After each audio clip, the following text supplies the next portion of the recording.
함께 보실 하나님 말씀은 구약 성경 느헤미야 13장입니다. 오늘 9월 23일 느헤미야 마지막 장인 13장을 읽는 날인데 13장도 31절까지 조금 길게 되어 있어서 다 읽지는 않고요. 1절부터 14절까지 말씀을 함께 봉독하겠습니다. 느헤미야 13장 1절부터 14절까지 말씀, 구약성경 747면 전후를 보시면 되겠습니다. 1절부터 함께 봉독합니다. 그날 모세의 책을 낭독하여 백성에게 들렸는데 그 책에 기록하기를 암몬 사람과 모압 사람은 영원히 하나님의 총회에 들어오지 못하리니 이는 그들이 양식과 물로 이스라엘 자손을 영접하지 아니하고 도리어 발람에게 뇌물을 주어 저주하게 하였음이라. 그러나 우리 하나님이 그 저주를 돌이켜 복이 되게 하셨다 하였는지라. 백성이 이 율법을 듣고 곧 섞인 무리를 이스라엘 가운데서 모두 분리하였느니라. 이전에 우리 하나님의 전에 방을 맡은 제사장 엘리야십이 도비아와 연락이 있었으므로 도비아를 위하여 한 큰 방을 만들었으니 그 방은 원래 소재물과 의향과 그릇과 또 레위 사람들과 노래하는 자들과 문지기들에게 11조로 주는 곡물과 새 포도주와 기름과 또 제사장들에게 주는 거제물을 두는 곳이라. 그때에는 내가 예루살렘에 있지 아니하였느니라. 바벨론 왕 아닥사스다 왕 32년에 내가 왕에게 나아갔다가 며칠 후에 왕에게 말미를 청하고 예루살렘에 이르러서야 엘리야십이 도비아를 위하여 하나님의 전뜰에 방을 만든 악한 일을 안지라. 내가 심히 근심하여 도비아의 세간을 그 방 밖으로 다 내어던지고 명령하여 그 방을 정결하게 하고 하나님의 전의 그릇과 소재물과 유향을 다시 그리로 들여 놓았느니라. 내가 또 알아본즉 레위 사람들이 그 받을 몫을 주지 아니하였으므로 그 직무를 행하는 레위 사람들과 노래하는 자들이 각각 자기 밭으로 도망하였기로 내가 모든 민장들을 꾸짖어 이르기를 하나님의 전이 어찌하여 버림바 되었느냐 하고 곧 레위 사람을 불러 모아 다시 제자리에 세웠더니 이에 온 유다가 곡식과 새 포도주와 기름의 11조를 가져다가 곳간에 드림으로 내가 제사장 셀레마와 서기관 사독과 레위 사람 부다야를 창고지기로 삼고 마따냐의 손자 삭굴의 아들 하난을 버금으로 삼았나니 이는 그들이 충직한 자로 인정됨이라. 그 직분은 형제들에게 분배하는 일이었느니라. 내 하나님이여 이 일로 말미암아 나를 기억하옵소서.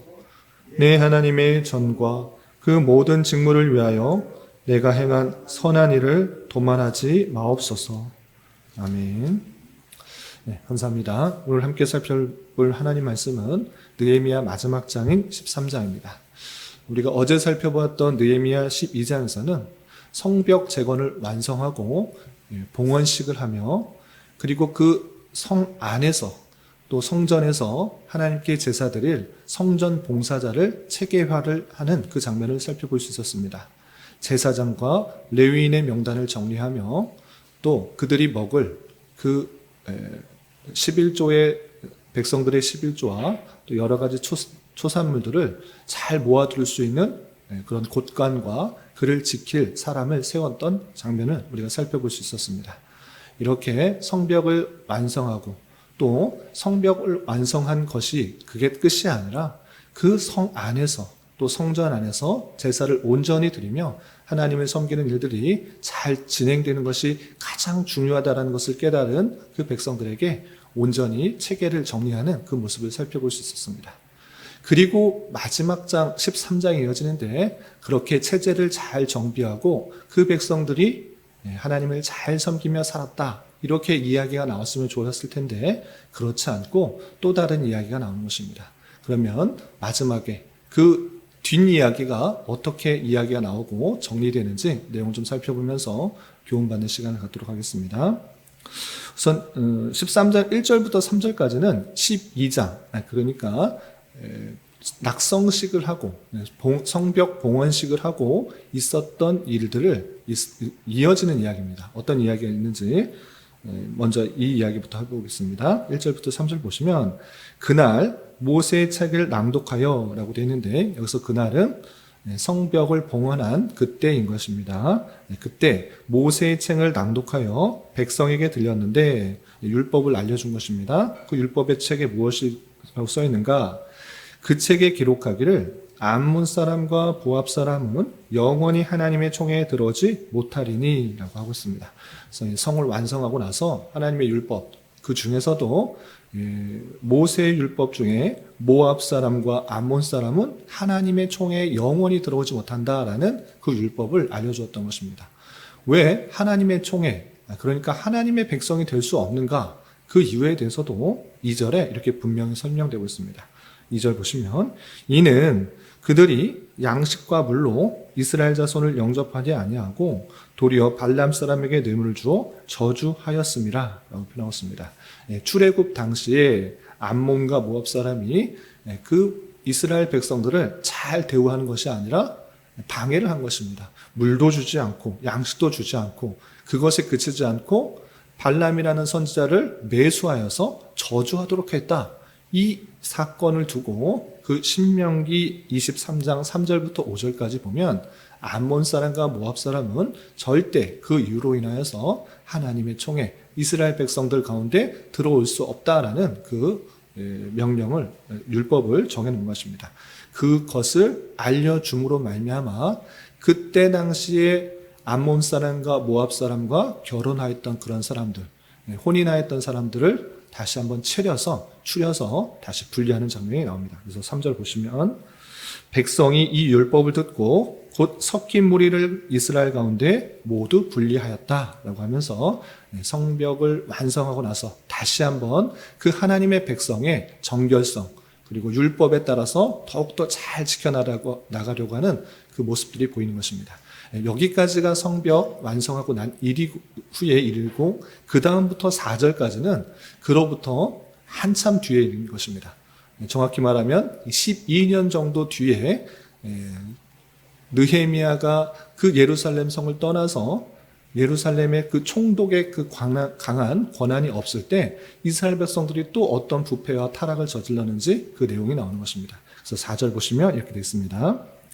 이전에 우리 하나님의 전의 방을 맡은 제사장 엘리야십이 도비야와 연락이 있었으므로 도비야를 위하여 한 큰 방을 만들었으니 됐습니다.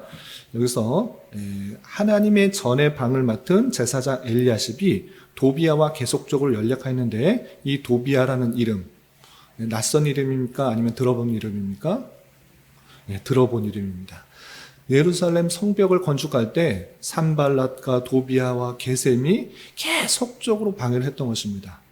계속적으로 방해하면서 무시하기도 하고 조롱하기도 하고 또 모함을 하기도 하고 계속적으로 방해했던 사람이 이제 제사장하고 연락이 되어서 어떻게 했는가? 5절 보시면 도비야를 위하여 한 큰 방을 만들었다라고 표현했습니다.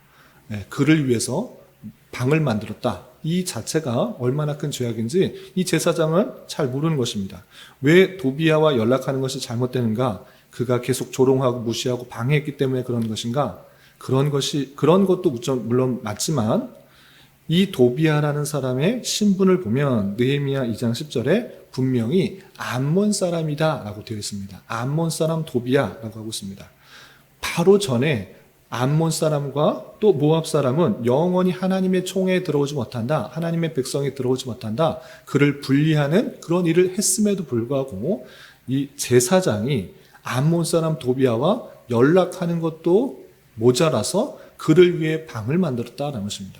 그런데 그 방, 그냥 성 안에, 예루살렘 성 안에 조그맣게 아무도 보이지 않는 곳에 조그맣게 방을 만들어 준 것도 아니고 어디에 만들었는가? 5절 계속해서 중반절 보면 그 방은 원래 소재물과 유향과 그릇과 또 레위 사람들과 노래하는 자들과 문지기들에게 11조로 주는 곡물과 새 포도주와 기름과 또 제사장들에게 주는 거제물을 두는 곳이다. 이렇게 표현하고 있습니다. 예, 바로 한 장 전에 그 레위 사람들, 제사장들, 문지기들, 노래하는 사람들 그를 위해서 곡간을 만들어 두고 또 그것을 지키는 사람들 세우고 체제를 다 정비한 아주 중요한 곳을 만들었는데 거기에다가 버젓이 방을 만든 것입니다. 누구를 위한 방? 암몬 사람 도비아를 위한 방을 만들어놨다. 이 일을 벌이고 있는 것입니다. 그런데 그때는 전에도 말씀드린 것처럼 총독 느헤미야가 있었을 때 그렇게 몰래 한 것인가? 그렇지 않은 것입니다.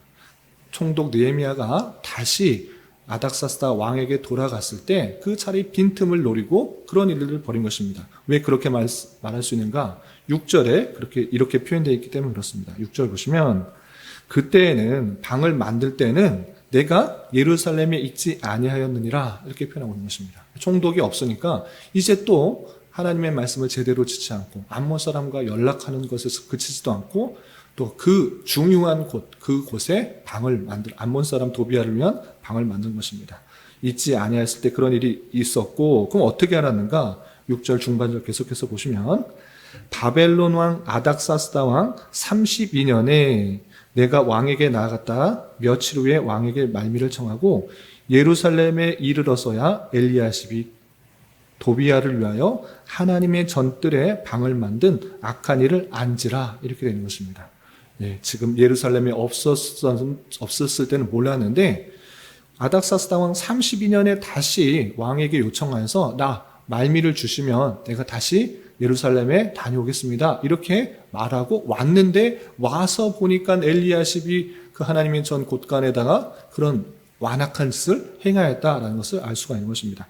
참고적으로 아닥사스다 왕 32년에 다시 왔다라고 했는데 처음 올 때가 아닥사스다 왕 20년이었습니다. 그러니까 처음 왔을 때보다 12년이 지난 것입니다. 한참 뒤에 다시 어떻게 잘 지내고 있는가, 약속한 것, 언약한 것 잘 지키고 있는가 와서 보니 처참한 환경이 벌어지고 있는 것입니다. 이 일을 보고 나서 가만히 있을 리가 없는 것입니다. 그래서 어떻게 했는가? 8절, 9절 보시면 내가 심히 근심하여 도비아의 세간을 그 방 밖으로 다 내어 던지고 명령하여 그 방을 정결하게 하고 하나님의 전의 그릇과 소재물과 유향을 다시 그리로 들여놓았느니라 라고 표현하고 있습니다. 이렇게 느헤미야가 잠시 떠난 그 12년 사이에 성전 안 곳간에 참으로 들여서는 안 될 그런 일들이 일어나고 있었던 것을 보게 됩니다. 그러나 엘리야십만의 잘못인가? 엘리야십 혼자 잘못 생각하여서 이 도비아와 연락이 잘 되어서 잘 아는 사람이니까 그를 위한 배려로서 그 일만 했는가? 엘리야십만 잘못인가?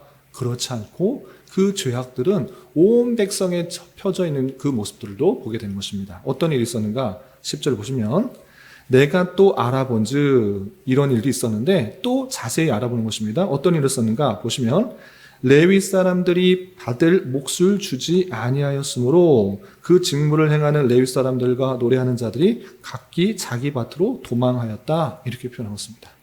레위 사람, 제사장, 이 사람들은 소산이 없는 것입니다. 땅도 없고 다른 그 일을 할 수가 없는 사람입니다. 오직 그 나머지 백성들이 11조를 내면 레위 사람들이 받고 또 레위 사람들도 10분의 1을 11조를 내어서 그 제사장들이 먹을 수 있도록 한 것입니다. 그런데 백성들이 지금 뭐 하고 있습니까? 나 먹기도 지금 힘든데 내가 이렇게 궁핍한데 그거 10분의 1 뗀다고? 아니 그렇게 된 일이 그렇게 줄 수 없다. 그래서 레위 사람들이 바그들 목을 또 주지 않은 것입니다. 내 형편이 어려우니까 난 줄 수 없다. 이런 식으로 마음이 바뀌어서 레위 사람들을 받을 목도 주지 않고 레위 사람들이 받을 목이 없으면 어떡합니까?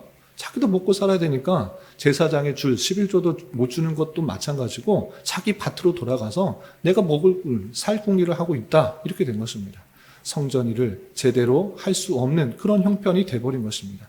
참으로 통탄하지 않을 수 없는 그런 일이 벌어진 것입니다. 그래서 어떻게 했는가? 11절, 12절 보시면 내가 모든 민장들을 꾸짖어 이르기를 하나님의 전이 어찌하여 버림받되었느냐 하고 곧 레위 사람들을 불러 모아 다시 제자리에 세웠더니 이에 온 유다가 곡식과 새 포도주와 기름의 11조를 가져다가 곳간에 드림으로 였습니다.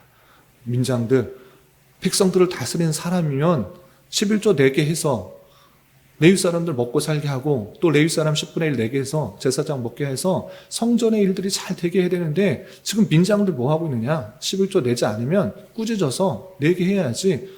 조금 힘들다고 그런 거 안 내면 어떻게 성전 일을 제대로 할 수 있겠느냐라고 하면서 그들을 책망하여서 다시 11조를 거두는 그런 일들을 볼 수 있습니다. 그러면 11조를 내지 않는 그 모습들만 있었는가? 그렇지 않고 또 다른 죄악들을 발견하게 되는 것입니다. 그 내용이 15절이야 이렇게 되어 있습니다. 15절 보시면 그때 내가 본즉 또 보는 것입니다. 유다에서 어떤 사람이 안식일에 술투를 밟고 곡식단을 나귀시로 운반하며 포도주와 포도와 무화과와 여러 짐을 지고 안식일에 예루살렘에 들어와서 음식물을 팔기로 그날에 내가 경계하였고 또 두로 사람이 예루살렘에 살며 물고기와 각양 물건을 가져다가 안식일에 예루살렘에서도 유다 자손에 팔기로 내가 유다 모든 귀인을 꾸짖어 그들에게 이르기를 너희가 어찌 이 악을 행하여 안식일을 범하느냐라고 하고 있습니다. 지금 또 어떤 죄악을 범하고 있는 것입니다. 하는 것입니까? 안식일 때 상행위를 하고 있는 것입니다. 먹고 사는 데 있어서 왜 안식일을 쉬냐? 하루 쉬냐? 그럼 그만큼 손해 아니냐? 그 안식일에도 열심히 수고하고 일하면 더 많은 것들을 얻을 수 있는데 왜 안식일을 쉬고 있지? 그렇지 않고 이것저것 할 수 있는 일을 하면서 상행위를 하면서 자기 수익을 위해서 또 일을 하는 것입니다.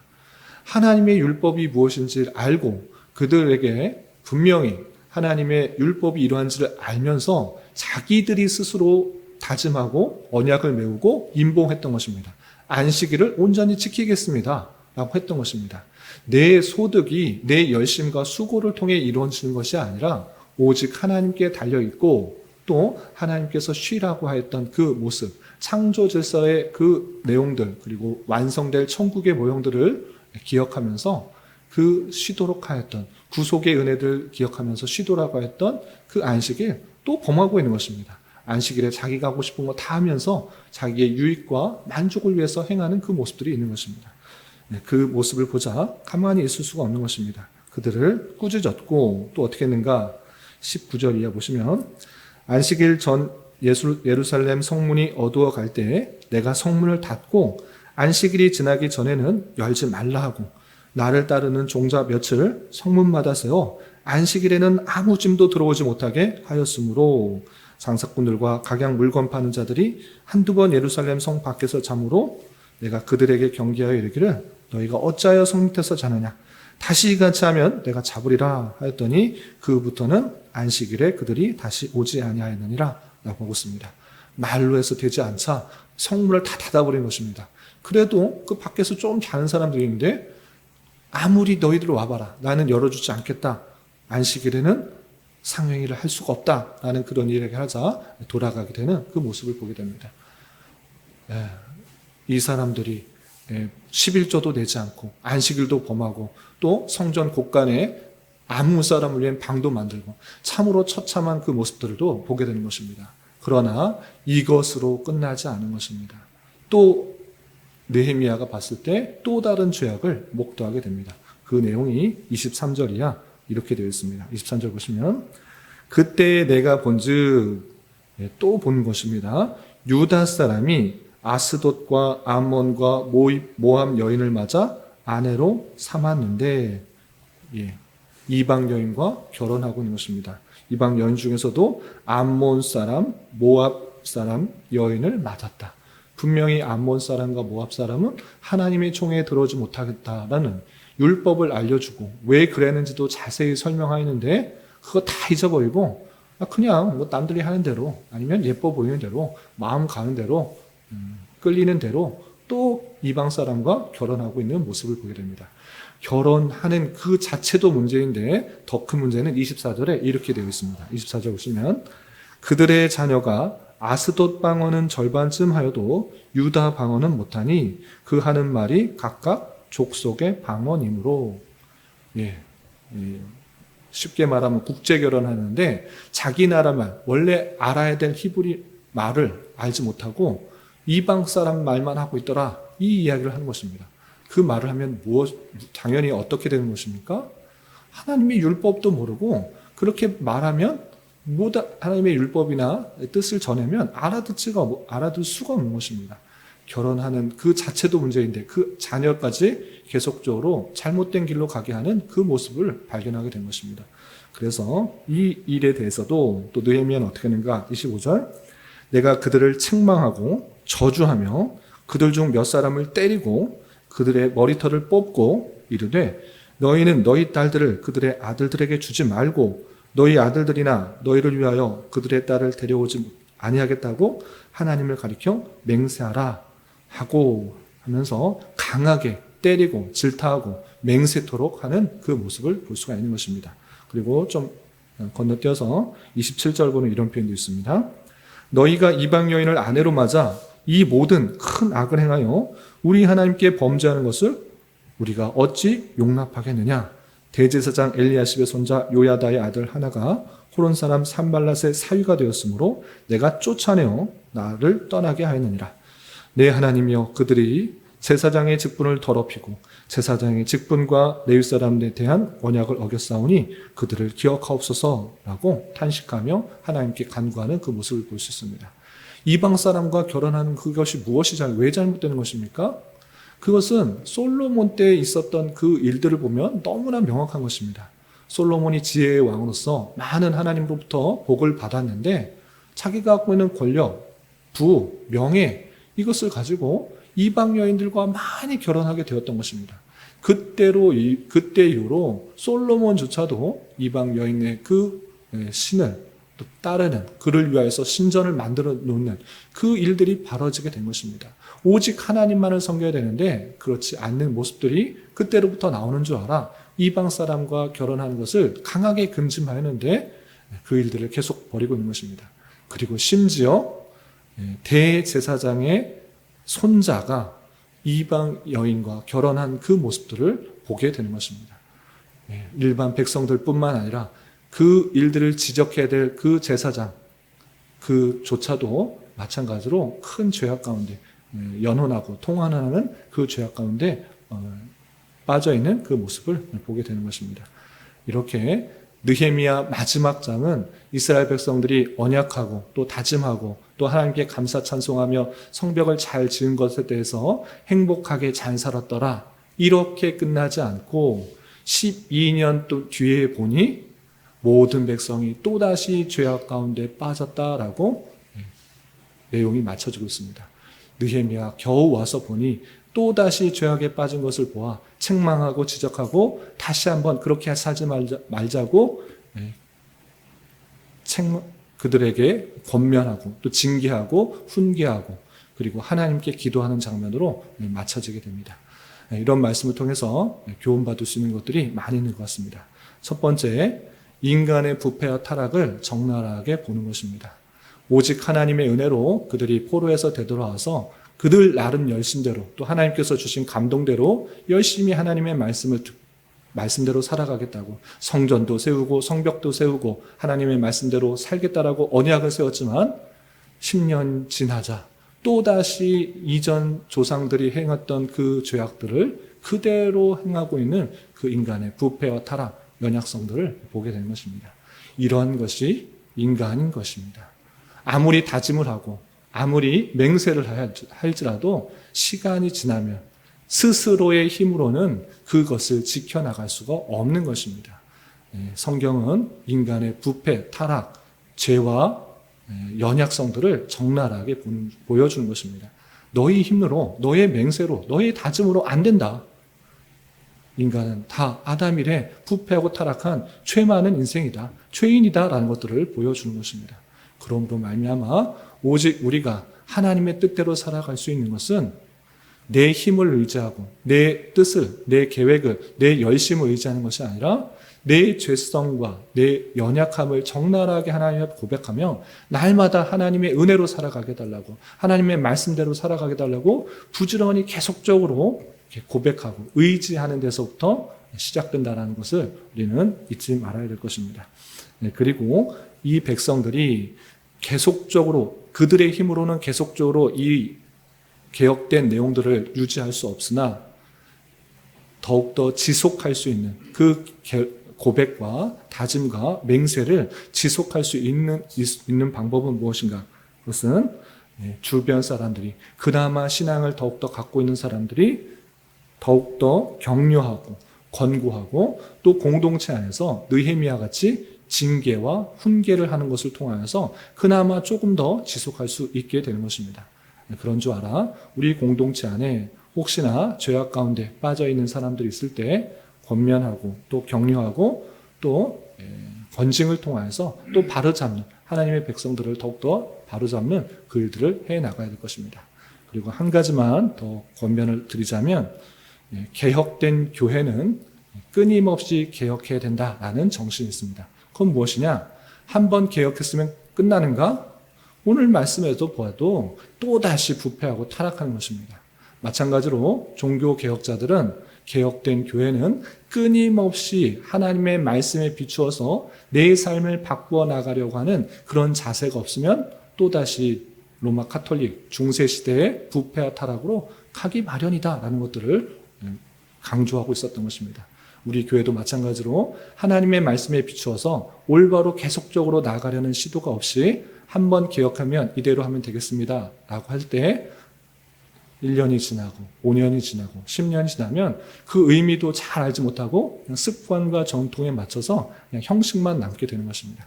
그런 것이 아니라 늘 하나님의 말씀에 비추어서 내 자신과 교회를 바꾸어 나가려고, 개혁하려고, 그 뜻대로 살려고 힘쓰지 않으면 안 된다는 사실을 기억하며 계속적으로 내 자신과 교회를 하나님의 말씀에 맞춰서 개혁하려는 그런 자세를 가져야 되는 것입니다. 그런 저와 여러분이 되시기를 주님의 이름으로 부탁을 드립니다. 기도하겠습니다. 하나님 아버지 감사합니다. 오늘 말씀을 통하여 느헤미야가 다시 12년 만에 예루살렘에 돌아와서 백성들의 죄악들을 발견하며 지적하고 또다시 개혁하는 말씀을 대하였습니다. 이런 말씀을 대하는 자로서 하나님을 향한 우리의 맹세와 다짐 또한 참으로 연약하여 하나님의 은혜 없이는 무너지고 쓰러질 수밖에 없으며 또다시 죄악 가운데 빠질 수 있는 줄 알아 삼가 조심하며 날마다 주님만 더욱더 의지하게 하여 주시고 하루하루 순간순간을 주님을 더욱더 의지하며 말씀대로 살아가기에 힘쓰는 자 되게 하여 주시옵소서. 또한 끊임없는 격려와 권고 그리고 권징호를 통하여서 주님의 공동체를 더욱더 순결하고 거룩하게 잘 세워나갈 수 있도록 은혜를 더하여 주시옵소서. 주님, 교회 안에 육체적 질병과 정신적 연약함으로 인해 가족의 전도와 신앙을 위해 자녀의 학업과 진로를 위해 직장과 사업장의 문제로 주님께 간절히 기도하는 여러 지체들이 있사오니 주님께서 그 모든 상황과 여건과 마음과 생각을 주장하여 주셔서 우리의 기대와 소망보다 훨씬 더 풍성한 것들로 채워주시는 하나님을 깊이 경험할 수 있는 기회 되도록 인도하여 주시옵소서. 이 시간 한 주간의 삶을 올려드리며 각자 간절하게 간구하는 기도 제목 주님께서 들으시고 가장 선한 것들로 응답하여 주시옵소서. 예수님의 이름으로 기도 올려옵나이다. 아멘.